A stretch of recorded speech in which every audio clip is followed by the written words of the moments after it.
again. Another year, another E3. And by most people's accounts, it was a really good one this year. However, before we begin with the festivities, I have to issue a few warnings. First of all, do not buy a Vita TV. I own one. I bought it at the Anime Convention. These things do not play Vita games. I'm serious. Like, only certain Vita games are compatible with the Vita TV. It has nothing to do with touchscreen, because you can hold L2 and R2 and use the analog sticks to simulate the touchscreen functionality. It has nothing to do with region. I tried to play Senran Kagura Burst on my Japanese Vita TV, and it did not work. It has nothing to do with region, it has nothing to do with touchscreen. These things just have a really small compatibility list. We're talking like original Xbox on 360 size. In fact, the Vita compatibility is so low on the Vita TV that you'll notice they actually changed the name of it for the US release to the PlayStation TV. So what's the point of it? Fucked if I know. Well, actually, according to Sony, it's to stream games through their streaming game service. Basically, no, there's no point to the Vita TV. Do not buy it. You will want to return it. I want to return mine. I plan on putting it on eBay very soon. Number 2, though, Disney Infinity 2.0. OMG, they're adding Marvel characters. It's got to have an Avengers playset. Oh, wow, Disney Infinity 2.0 is looking so super awesome. Except, wait a second. Disney Infinity is a gigantic load of pure crap that is so restrictive and janky and poorly made that it's just plain garbage. But this is 2.0. Maybe they fixed some of the problems. Merida and Maleficent, playable in the Disney Infinity Toy Box 2.0 edition. Nope! If you didn't catch that, Merida and Maleficent are only usable in the toy box. You cannot use them in any of the actual playsets, meaning you still can't cross over between the playsets. So if you want Elsa to join the Avengers, you are still not allowed to do that outside of making your own crap in the toy box, and the toy box is less Little Big Planet and more Gary's model, right? It's not a good thing. And now with that out of the way, let's talk about the conferences. Oh wow, were those interesting. Why? Well, see, I had 2 different groups of friends that were watching this. One was sort of my friends from Xbox Live, lots of Microsoft fans there.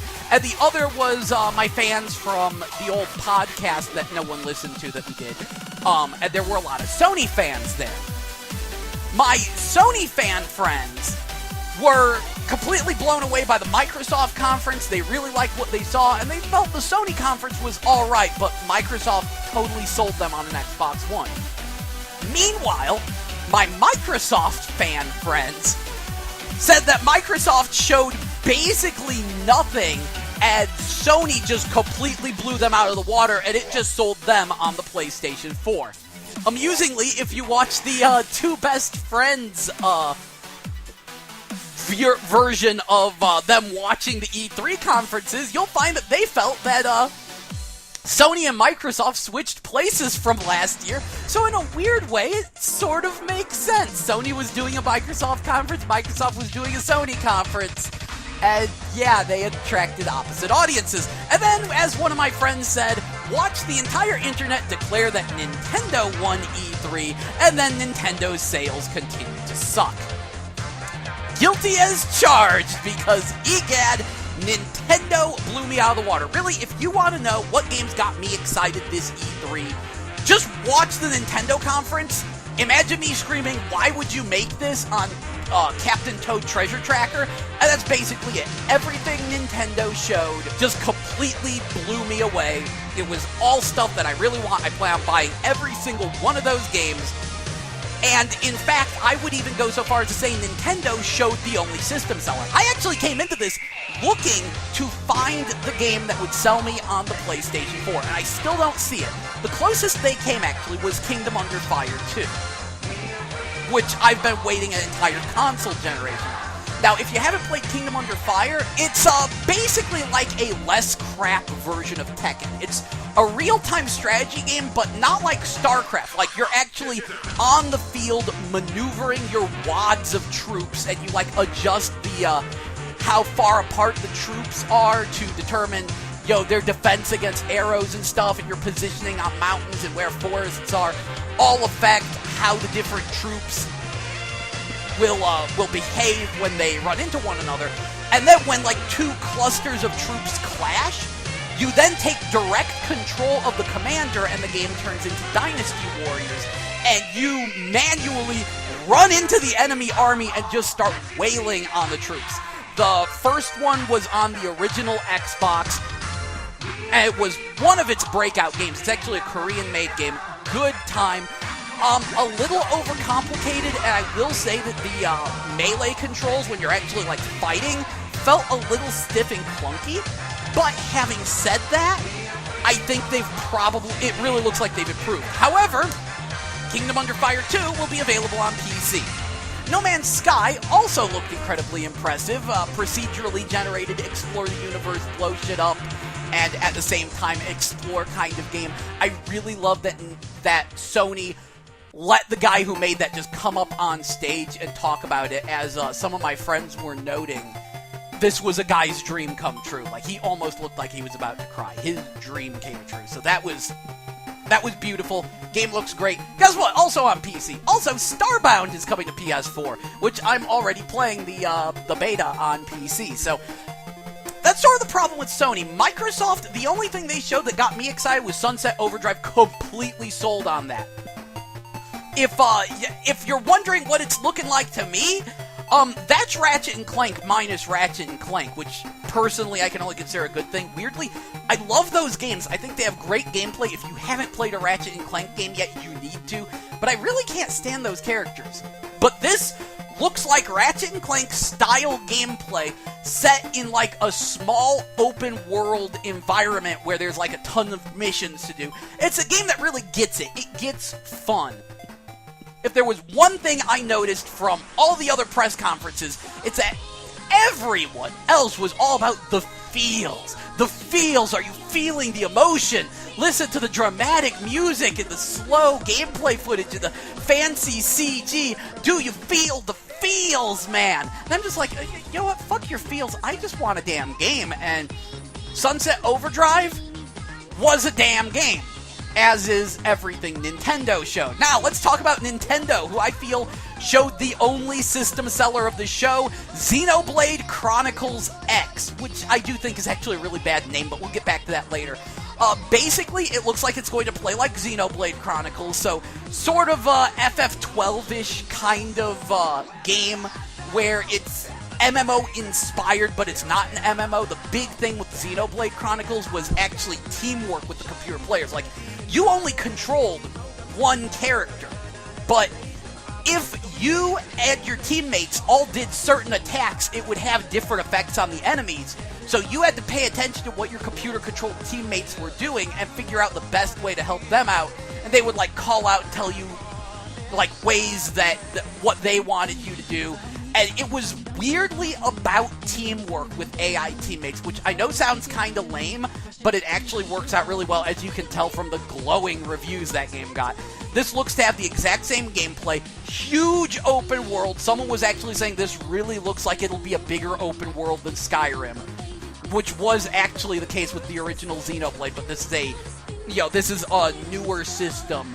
So, everything looks fancier. I heard someone actually complain about the graphics, which I can't believe. I mean, yeah, they're not as jaw-dropping as everyone else's graphics because everyone else was showing CG trailers. This is real gameplay, and it looks good. It looks better than any other open-world free-roaming game. And the big news to me, and this kind of has a few people worried, but has me totally stoked, custom main character.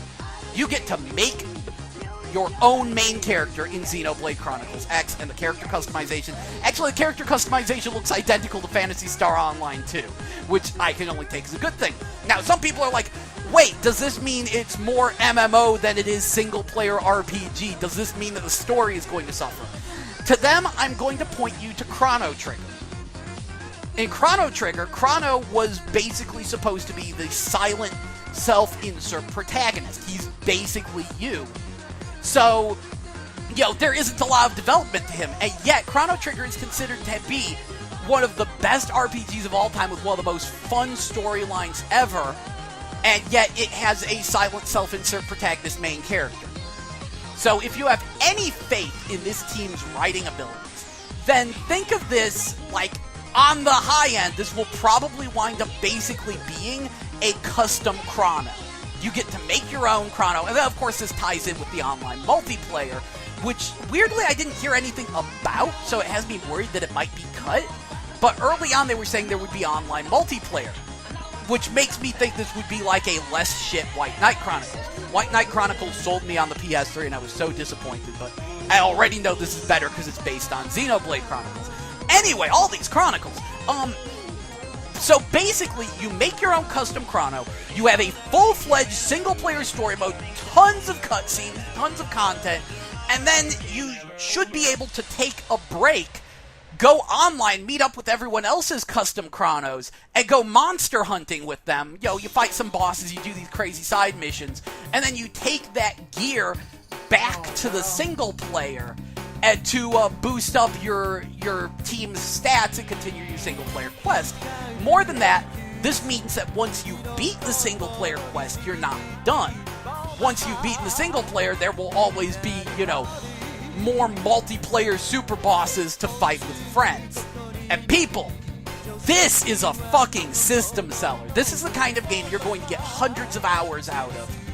And I gotta say, this would justify the purchase of a Wii. In fact, this was the only JRPG I saw at the show. I hear Final Fantasy Type 0 and Agito have had trailers released. And that's all fine and dandy, but, those are ports of existing games. This is the only new JRPG they showed in the entire show. And yeah, that could actually be a way Nintendo could get ahead, as if they managed to get more JRPGs on their site, but that would mean they'd really have to cut back on the censoring if they want to go that route. I gotta say though, Xenoblade Chronicles X is actually a really bad choice for a name. Seriously, when that was revealed, there were a bunch of people who are like, well wait, do I have to play the first Xenoblade Chronicles? Because that's really hard to get my hands on, maybe I won't bother. And there's a bunch of other people who are like, wait, so is it a remake or something of that one game I didn't play? I'm not so interested in that. Meanwhile, fans of Xenoblade Chronicles now look at it with a more critical eye going, wait a second, this isn't the Xenoblade Chronicles world. This isn't those characters, and can it really compare with that game I completely fell in love with back on the Wii? And they're holding it to a way higher standard than just some RPG from the Xenoblade Chronicles guys. Especially because, it doesn't take place on the Xenoblade Chronicles planet, and any relation it has to Xenoblade Chronicles outside of the gameplay, which is very much Xenoblade Chronicles, is tenuous at best. However, this is where things get really interesting. It was revealed that there will be references to the other games in the Xeno series, meaning, yes, Xenogears, Xenosaga, and Xenoblade are in fact all related and take place in the same universe in some way, shape, or form, and there will be references to it. Now, having said that, Xenogears is owned by Square Enix, Xenosaga is owned by Namco Bandai, and Xenoblade is owned by Nintendo. So, any references you're going to see are going to be very vague and non-specific, and this game probably takes place thousands or at least hundreds of years apart from those other games. So that way, you can't claim that, there's any copyright infringement going on. Only the most hardcore fans would actually notice the relation. Still, I do think Xenoblade Chronicles X might not have been the best choice of a name. They might have just wanted to go with Xeno Chronicle or Xeno something other than Blade. Speaking personally, but having said that, the gameplay is the same. Either way, though, get hyped for this game because this is the system seller of the show, people. This looks awesome. Now, this raises the question, did Nintendo win E3? Well, yes and no. They won it to me. I mean, EGAD, their presentation was nothing but gameplay and talking about how the damn games worked. And it was just, I want everything they showed. However, everything Nintendo showed was Nintendo games. Was basically first party, or they paid a third party to make it. Nintendo has to hold up the entire Wii U by themselves. That sucks. I mean, poor Nintendo, but I gotta say, they're doing the best damn job they can. So, will these games save the Wii U? Well, unfortunately, no, because people are stupid. See, a while back, I was at the midnight launch for something, and Donkey Kong Country Returns had just come out. It had just come out. And there was a guy in line, and he was looking at it, and he was like, man, I want to play the Donkey Kong Country Returns. It sucks that it's on Wii. And he said, I have a Wii. It is collecting dust. But I don't want to play Donkey Kong Country Returns on the Wii. Let me reiterate this. The guy has a Wii. There's a game he wants to play on the Wii. And he is bitching about the fact that the game is on the Wii, a system he owns because he wants to play it, but he doesn't want to play it on the Wii. People, that's Nintendo's problem right there. And I've had people try to explain to me the logic behind this, which was basically the fact that it wasn't HD and he wanted it in HD, to which I say, fuck you. That's a lame-ass reason. Like, I understand, you know, you put a Wii on an HD TV, it looks kind of crap. But if you want to play a game, it's on a Wii, which you have, why wouldn't you buy the game and play it on the Wii that you have? You'd rather just brag about the fact that your Wii is collecting dust and it's so lame? That's Nintendo's problem, and I do not know a way to solve that. Although on that note, it ends up that Nintendo thing I was joking about, that's actually a real thing in Japan. Who knew? Speaking of Nintendo, though, and silent self-insert protagonist main characters, holy crap, the shit that went down with Zelda. Alright, the news with the new Zelda is that they're actually going to make it open world like it was with the original Legend of Zelda. The original Legend of Zelda was open world. It was much more combat-based than it was puzzle-based. But as the series has progressed, it's become more linear and more puzzle-based. So they're going to try to open the world up again. And I really appreciate that, because that was one of my big complaints with Zelda, was I like the exploration and combat, and this keeps being about the puzzles, and I hate the puzzles. It becomes more and more about the puzzles. And I hate that. Like, Skyward Sword was actually the worst in that respect, because even the combat was part of the puzzles. Fuck that! But this, they're trying to open it up again. But people, like, flipped out because Link looked a bit different. He's in a blue shirt. What does it mean? What does it mean? Link's in a blue shirt. And the guy jokes, well, I never said it was Link. Holy crap, the main character's not Link! The world's coming to an end! This is amazing! This is the biggest, most revolutionary thing to ever happen in gaming! And then he comes out and he's like, no. I never said it wasn't Link either! And then he goes on to say, some people, when they heard it wasn't Link, they were like, it looks kind of like a girl. Does this game have a female lead? And he said that was very intentional, that the gender of the lead character was questionable. And he's actually wondering if people would be interested in such a thing. And now there's just all this talk. Are they going to make Link a girl in the next game? Link's going to be a girl in the next game. Oh, but Link's a guy. You can't change Link to a girl. Oh, but it's not the same Link. It's always reincarnation. And then we have people debating all the different, like, variations of how reincarnation works. Like, if you keep your gender when you reincarnate or not. To which I have to say, oh my fuck you, people are dense. Do you not get it? It's Link, but it's not Link. It might be a girl. People.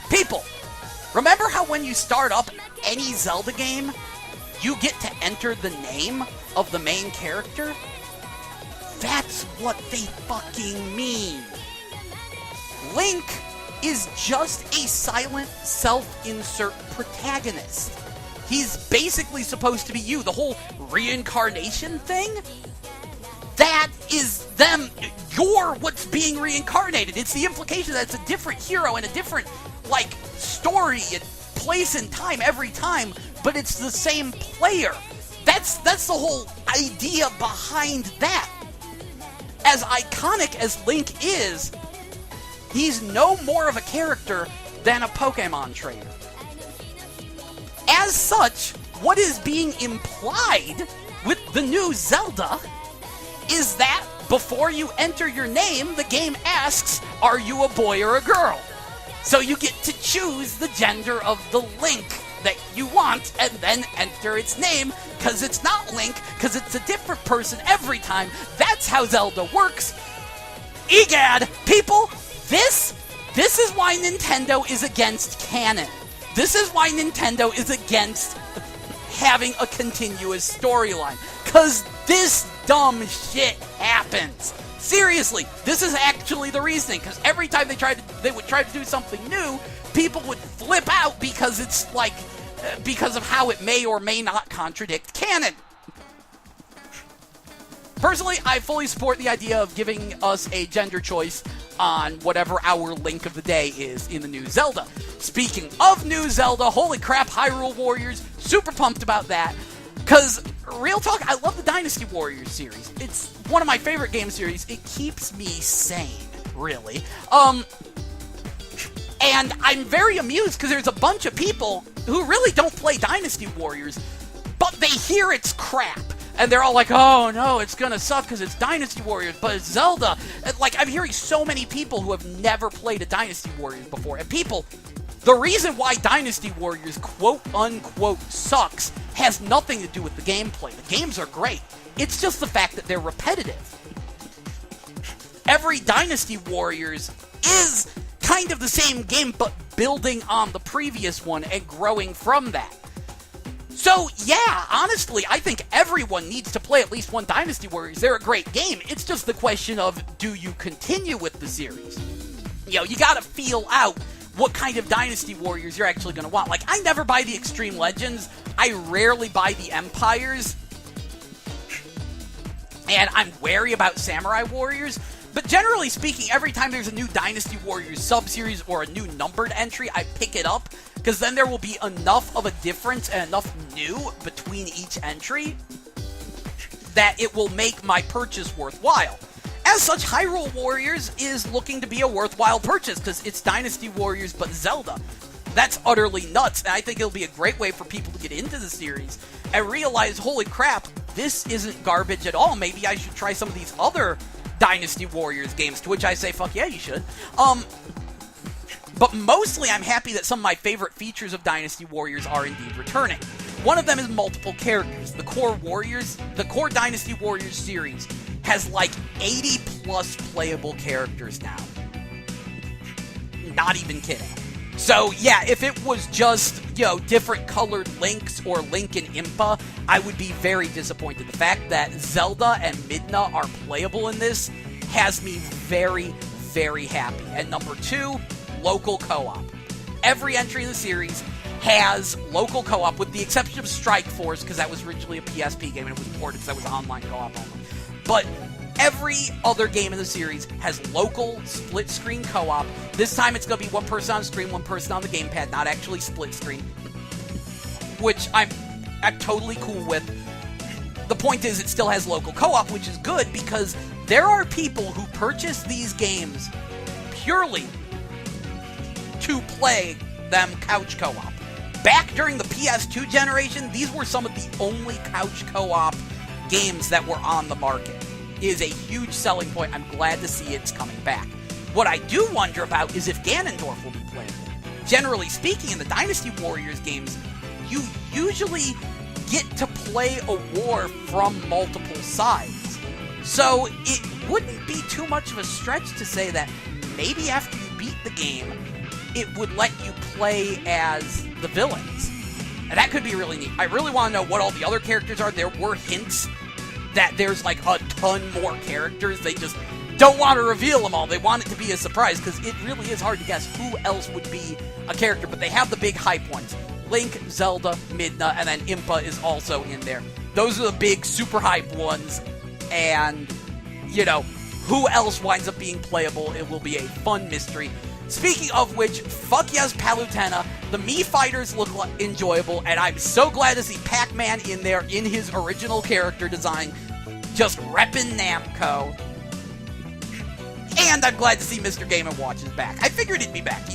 You know, they don't really need to remodel him. They could just copy-paste him. So I figured he'd probably be back. I'm very glad that he is. And I did actually go to the Smash event at Best Buy, and I didn't... I had to wait in line 4 hours to get a chance to play the game, and I got there a half hour early. It was very poorly managed. There was only one Wii U. Initially, they were letting people play 3 matches, then they dropped it to 2. By the time I got there, it was 1. They didn't really let people know that you could play the 3DS one as well. I did play both, and the big thing I'm going to say is that this is sitting between Melee and Brawl. That's what almost everyone's saying. This is between Melee and Brawl, and that includes the controls. One thing I hate about Brawl, the reason I don't like Brawl is it was too slippery. See, in Melee, if you just tapped forward briefly, you just take a single step forward. But in Brawl, if you tap forward briefly, you do like a full-length dash. And as such, when I first played the game, I ran off the edge of the stage and died. I remember spending the whole previous night playing Princess Peach in Melee, and then I pick Brawl up at the midnight launch, I pop it in, I go to arcade mode, I pick Peach, and I just run off the stage and die. And that was just fucked up. And so what's going on here is that it does look like when you tap, you do a dash instead of a step, but it is a much shorter dash than what we see in Brawl. So it does look like it feels like it controls much better. Having said that, I did have difficulty on the 3DS getting Greninja to go through a door, because he was still being a little more slippery than I would have liked. I will say TMNT Smash Up still has slightly better controls. But this controls much better than Brawl. I think a lot of people are going to be happy. It's very close to Melee, but I do think they're trying to scale back the difficulty of entry, which is important. That's one of the reasons why I hated the slipperiness. I tried to get new people into Brawl, and they all quit because the game was too confusing and difficult to play because the sloppy controls just made it hard to do anything. So I'm pumped about the new Smash.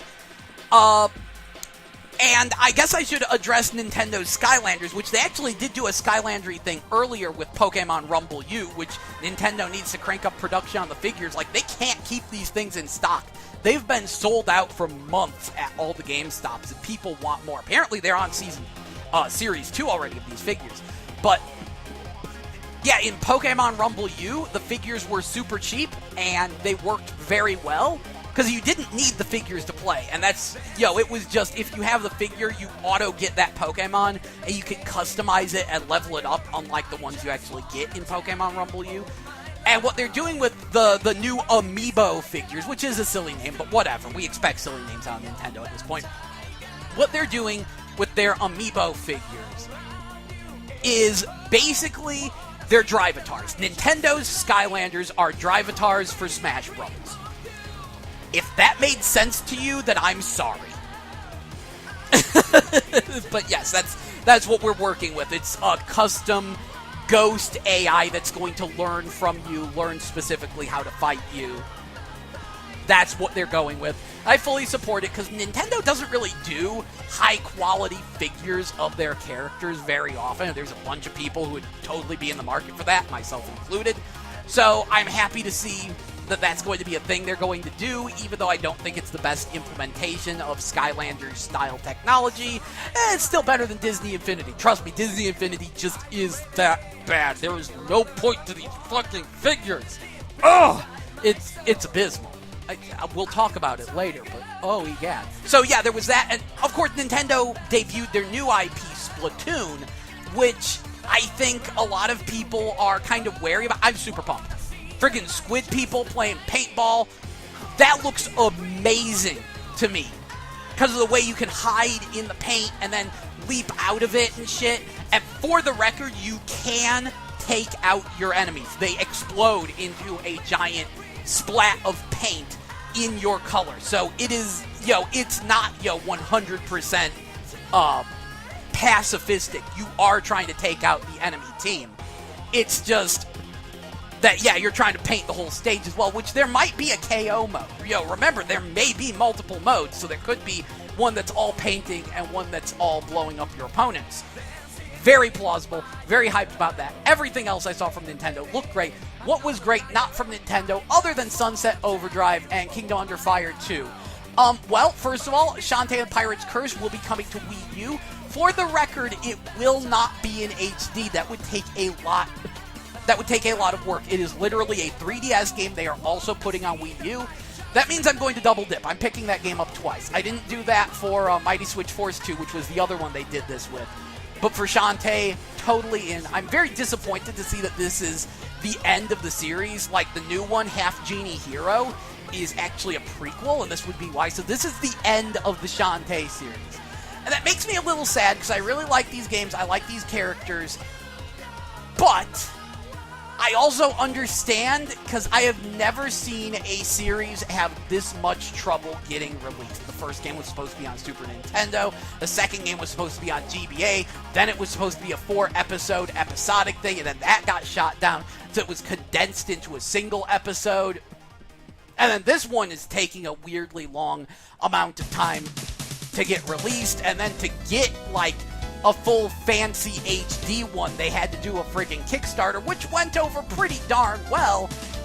But still, this is a very troubled series. For some reason, Shantae, in spite of its cult status, cannot get off the ground. It cannot make enough money to work. It has such a troubled history.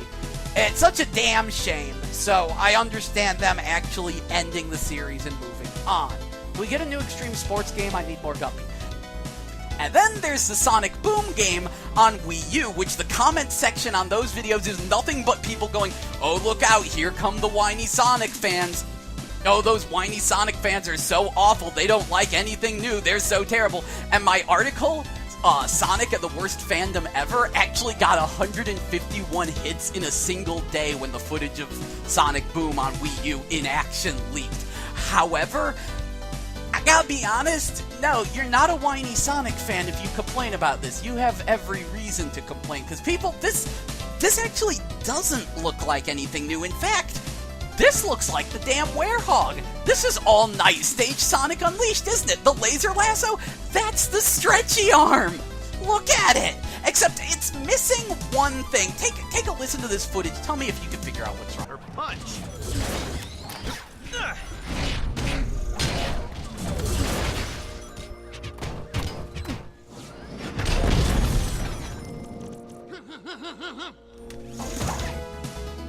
Yeah, where the heck's the music? Look, even the worst Sonic game at least has awesome music. That is a consistent within Sonic games. This will go down in history as being the only Sonic game that lacks good music, or rather lacks music in general. Alright, really, I don't mean to come off as kind of racist here, but what is it with Western developers and going the whole no music atmospheric sound route? Because they did the same crap with Castlevania Lords of Shadow and, like, really a ridiculous number of Western games.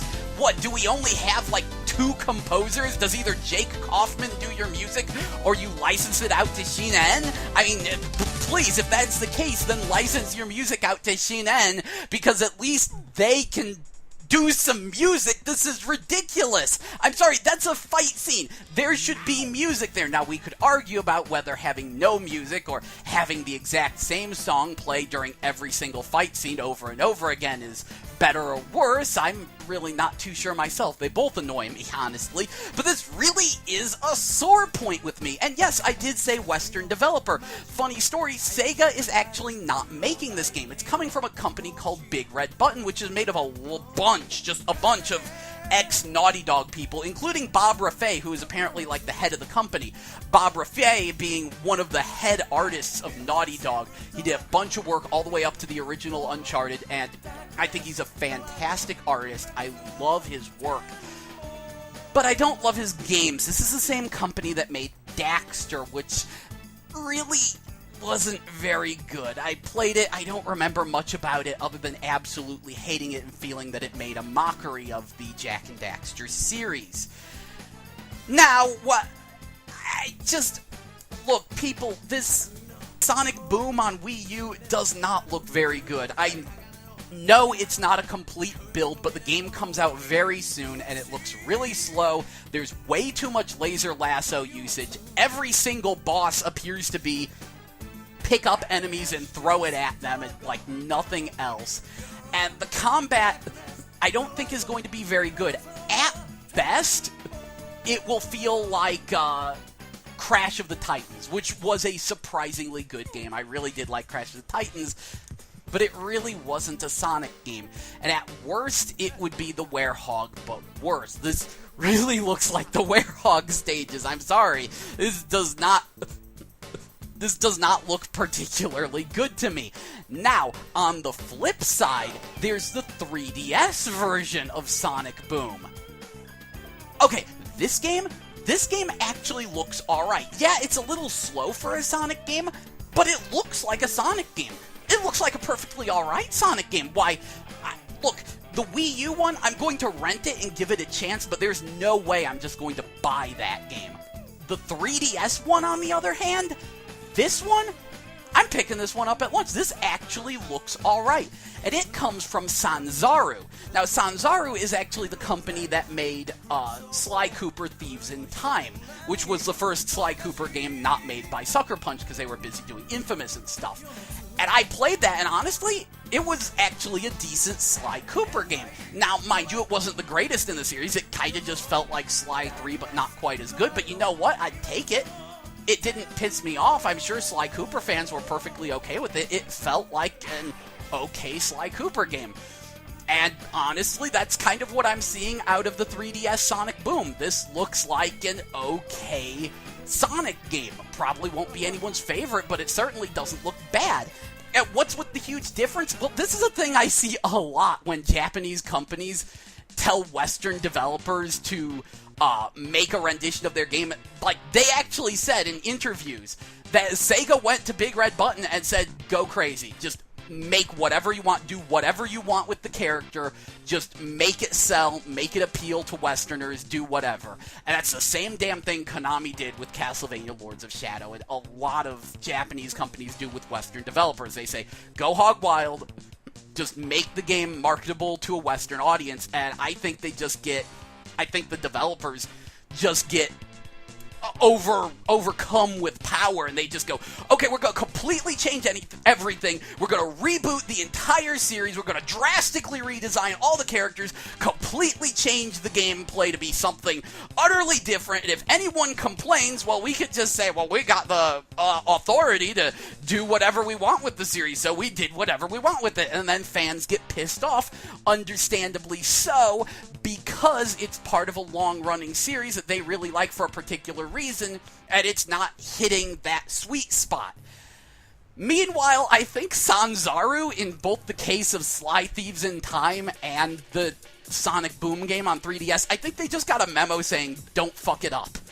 And to their credit, it doesn't look like they're fucking it up, which is something I can applaud. I know I'm being a bit preemptive here, and if you like the Werehog, because the Werehog does have its fans, believe it or not, you will probably love Sonic Boom on the Wii U.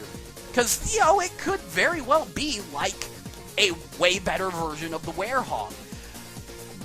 But if you're not a fan of that, you could be disappointed. Either way, Sonic Boom is an alternate universe, different canon thing anyway, as though Sonic had much of a canon anyway, so it kind of doesn't matter.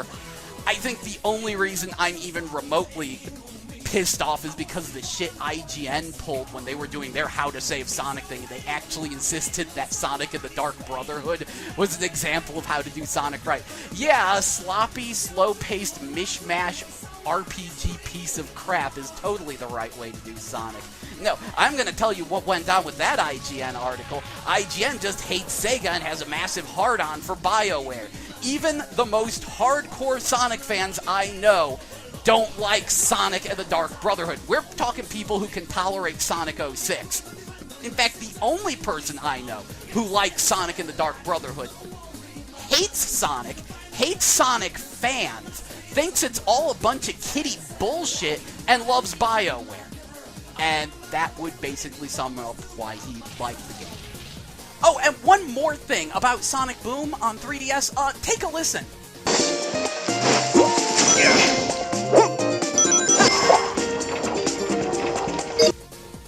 Yeah, background music. What a fucking concept. No, I'm sorry, that's seriously a sore point with me. I want background music in my damn games. You don't just make it silent unless you're, like, doing a horror game. Then I understand silent atmospheric environments. But no, when you're doing a Sonic game, you have fucking music. When you're doing an action game, you have fucking music. Ugh! Seriously, no, I don't even care what country makes it. Put fucking music in your damn game. Really, it is a sore point. I'm sorry. Moving on. Of course, I was already hyped about Guilty Gear Xrd, the new Guilty Gear game, which, much to my surprise, will actually be coming to America, like, this holiday season. I forget if it's, like, September, October, or November. I think it's November, on both PS4 and PS3, because it's running on the Unreal 3 engine. If you're unfamiliar with the new Guilty Gear game, the huge news about it is that it's actually 3D cel-shaded character models made to look identical to classic 2D sprites.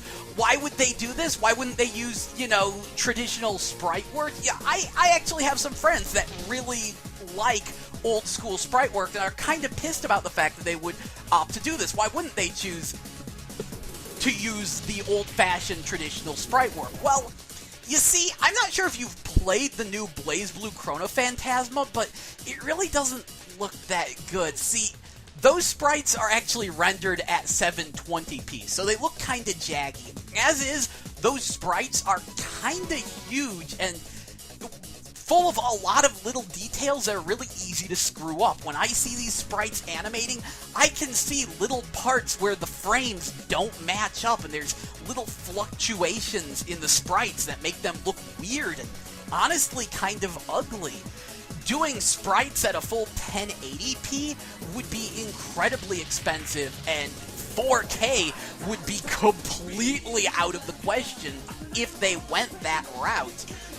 If you're wondering how Dragon's Crown and the stuff from George Kamitani does it, well, those are actually kind of animated like Flash animation. Characters are made of multiple 2D parts that tween and use various cheats to animate smoothly. And I fully applaud what he does, because his work is so damn detailed. But it is completely different from traditional 2D. Each frame is a solid hand-drawn sprite work. That, we have reached the point where doing that with full-size fighting game characters is utterly out of the question. So they've opted to do 3D cel shading, real time, and make it look like that. And the side effect of this is that means that when you land that last hit on your opponent, the camera spins around you in a dynamic way, or it shows multiple camera angles. Or when you do your super move, it looks all super flashy and anime movie-like. And this means that they can really crank up the presentation on the story mode and make it actually look like an anime. And let's be real here. This is the most amazing cel shading I've ever seen in my life. With the exception of the way that the mouths animate, this looks spot on like 90% of the time. This looks really good. In terms of how it plays, I understand that some really hardcore fighting game enthusiasts might be worried that it wouldn't feel quite like a 2D fighter, because honestly, 2.5D and 2D, they can feel a bit different. To them, I say, play Battle Fantasia. Battle Fantasia was a 2.5D fighter from Arc Systems Works. It's available on 360 and PS3. You can get it for like $6 on 360, alright? And it pioneered how to do 2.5D fighters right. In fact, Capcom openly admitted that Street Fighter 4 completely sucked way more than it does right now. Like, if you think Street Fighter 4 sucks, it sucked more earlier. Until they saw Battle Fantasia. They actually said in interviews that when they were doing the alpha tests in arcades and people were complaining about how bad it played, there was a Battle Fantasia machine in the arcade. They looked at it and they said, we need to do it like this. Let's start over. Let's do it like this. This is how you handle a 2.5D fighter. And every fighting game since then has used Battle Fantasia as a template. And Battle Fantasia, I still feels the most like an actual 2D fighter done with 3D character models. I think it was only slightly off in some ways, but it was really spot on, and that was Arc Systems Works that pioneered that. They changed the face of fighting games when they made that game. Weirdly enough, even though it has no popularity, that game made a huge impact on fighting games. And Guilty Gear Xrd, I feel, will do about the same. This game is just, it looks fantastic. I can't wait to get my hands on it. Obviously, not all the characters are in there, but I feel they will be added. Also, to anyone complaining about Milia's costume, or anyone's costume really, but Milia has the most drastic change, I tell you, don't worry, because they're using 3D character models, which it is much easier to do complete costume overhauls than it is in a 2D sprite where it's basically impossible. So we could well see classic Milia costume show up later on. Maybe we won't, but we probably will. I expect a ton of crazy alternate costumes, the way they did, possibly the way they do with DOA 5, which is something they can do since it's 3D models instead of 2D sprites. I'm really excited to get my hands on this game. I can't wait to play Ram Lethal Valentine, both because Valentine was who I played in Guilty Gear 2 Overture, because no one remembers that game, and because, holy shit, her name is Ram Lethal. Ram Lethal. There is a girl named Ram Lethal in this game. How can I not play that? So, yes, all sorts of excitement for this game. I was very disappointed to hear what happened to Lily Bergamo. An action-oriented anime-style game with a female protagonist has been turned into Let It Die, a bland, realistic-looking action game with a custom protagonist. Normally, I'm all about custom protagonists, but I thought Lily Bergamo really looked like fun and it had way more personality just from the screenshots I saw of the work in progress. However, after hearing about what Let It Die actually is, I kind of understand the change. You see, the idea in this game is that you make your own custom character, right? And they're in like this survival action pit trying to survive against a bunch of crazed maniac zombie whatever things. And then when your character dies, it actually becomes an enemy in other players' games, sort of taking that whole Drivatar learning AI amiibo concept and applying it to a kind of Dark Souls style survival super hard game. It's actually a really cool concept. After hearing about how that's how it's going to be, I actually really want to play it, and I'm interested in how this works. But having said that, I really do want them to bring back Lily Bergamo in some way, shape, or form. It looked like it had way more fun and personality to it. Who knows, maybe it'll be like that one Disgaea character who keeps showing up in different Nippon Ichi games looking for the game she gets to star in. What was her name, Asami or something? Maybe that's what it'll do with it. Maybe she'll actually get her own game. I really hope that she does. There is kind of a small Twitter campaign going on trying to convince Suda51 to make a game with her in it. Having said that, apparently Lollipop Chainsaw finally sold enough copies that Warner Brothers greenlighted Suda51 to make a sequel to it. So that would be really nice. I do hope we see a sequel to Lollipop Chainsaw, and maybe the Lily Bergamo character will wind up showing up in there. That's actually not her name. I forget what her name is. Either way, I was initially very iffy on Let It Die, but now I'm kind of interested in it now, but I do want to see that character come back very much so.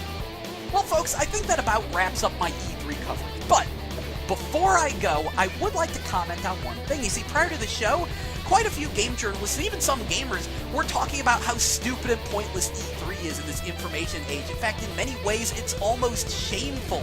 A big show of pointless excess. And they found it kind of disgusting. And that we don't really need E3 anymore, do we? Well, honestly, I think we do. Not only do I kind of enjoy E3, just this couple days of pure video game hype, but I do think it actually serves a purpose. It's a point where all the developers get to come out and show off their wares, what they're working on, what's going to be coming out for the next year on the big stage. It is where all the major hype is generated, and it creates a different environment. I do think it helps promote games that wouldn't otherwise get as much promotion. A good example of this, I feel, would be Splatoon. If Nintendo announced Splatoon just out of nowhere, middle of a Nintendo Direct, all the friggin' game journalists would be going, oh, Nintendo doesn't understand third-person shooters. Another stupid kiddie game from Nintendo. Oh, why are they wasting their resources on this one stupid-looking new IP that no one likes when they should be remaking something else because Nintendo only remakes the same old games over and over again? Just go on and on about how stupid Splatoon looks.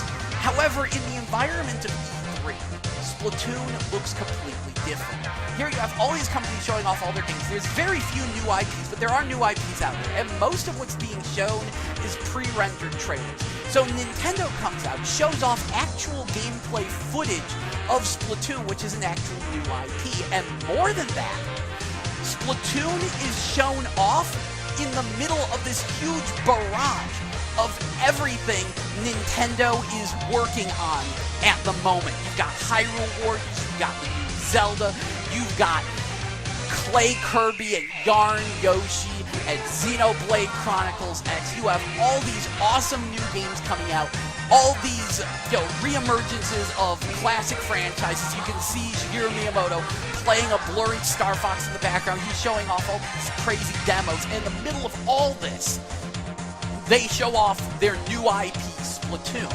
And suddenly, it takes on a completely different feel. It's no longer just this one game drifting out at sea that everyone criticizes. Now it's like, oh, Nintendo is working on wonderful games in their classic franchises. And then they have this one new one coming out. Wow, these classic franchises make me remember how much I like Nintendo games. Maybe I'll like this too. Maybe it deserves a shot. You know what? It's one of the only truly new IPs and new concepts that wasn't an indie game shown at E3. This could actually be really fun. And hey, there's demos, and that's the other thing. You don't really see gameplay footage and hands-on impressions from early builds anywhere else outside of E3. I seldom, if ever, see early gameplay footage shown off without E3 to spur people on. I do think it's important to see early gameplay footage. Give us an idea of, what we're gonna get in the near future. That's all awesome stuff. Now, you want to complain about stupid-ass pre-rendered trailers that don't tell you any damn thing. You want to talk about short interviews that don't give you any idea of what's up ahead. Yeah, oh, no, complain all you want about those. In fact, why do you think I didn't really bring up Scalebound? Ooh, it's a fugly-ass protagonist and some dragons and a bug monster. We don't know what genre it is, we don't know if it's singular multiplayer, we don't know if you get a custom character or not. We don't know anything other than Platinum is making a game with an ugly-looking dude fighting some giant monster things.